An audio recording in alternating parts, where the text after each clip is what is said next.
DLRs, what's going on? Hey, Mike Boards with the Mike Boards channel. Thank you for watching. In today's video, I am honored to be referencing my dad's 1987 Gravely riding mower. It is the professional 18G with the Kohler engine. And in today's video, I want to introduce you to the forward clutch and how it operates.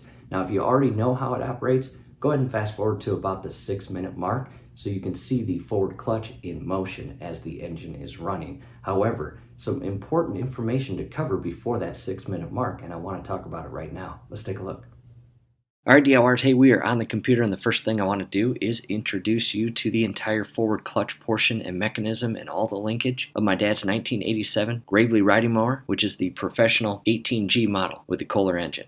And right here, as you can see, that is the entire forward clutch pad. You've got this bar that's held in place at the very bottom by the clevis pin, and coming all the way up top where you have this threaded stud that feeds all the way inside to the frame of the mower or tractor itself. And on the inner side right here, not this one, but this inner one right here, just on the back side of the red bar or metal brace, you have what's called a jam nut. And coming to the outside here, you have an additional ring nut. And these are the two items or nuts you are going to focus on and loosen up and adjust this entire bar in and out to properly readjust and set your forward clutch. As you can see, again, here is the outer clutch plate and the pad in the center and the steel ring on the far inner portion. And in most cases, the pad is pinch welded to the plate or mount itself or carrier. However, again, here shortly you are going to see this in action. As we shift into forward, you will begin to see this outer carrier as well as forward clutch pad rotate clockwise. In addition, after we actually pull the forward lever out of the forward detent, you will then see this entire outer carrier and pad separate from the inner plate, and the plate will begin to slow down and ultimately come to a complete stop.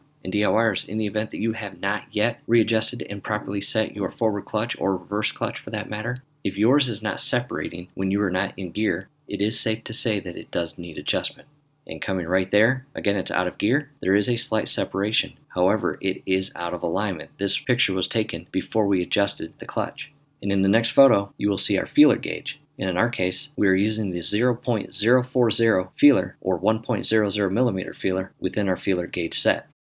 However, real quick, this photo is again pointing to the two nuts that you are going to loosen up, which will ultimately give you the clearance and movability to move this red bar in and out and close the gap completely between the pad and the inner circular plate or clutch plate, where you can then begin backing it out on this threaded stud outward, and the bar will extend out and you will get the gap in between the pad and the plate, and your feeler gauge will come into play and set that gap. And in this picture, you can see our feeler gauge right here. Down below in the comments and description will be a link on where to purchase this exact feeler gauge set. It is an awesome set. However, as you can see, we are so out of alignment that our feeler gauge, per our exact serial number service manual, does not go inside between the pad and the plate. DLRs, that's not good, especially when it's not in forward gear. In fact, right now it is in neutral. There should be a gap between the two, but there's not. Again, it needed to be adjusted.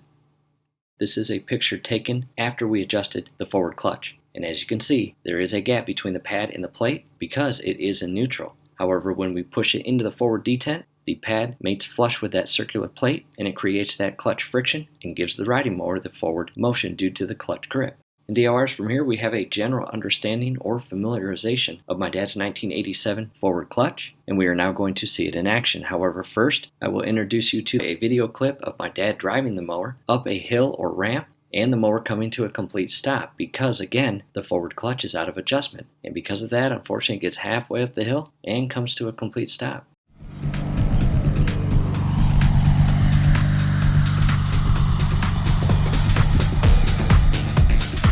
And DLRs, hey, a quick break in the action, and right then and there, that is the exact point on the hill that the mower basically gives up and can no longer move forward up the hill. And two things are happening in this moment. Again, the tractor coming to a complete stop and not being able to continue, and my dad raising his hands to tell us, aka the camera crew, that that's as far as the mower will go up the hill. DLRs, it is time to get that forward clutch adjusted and reset.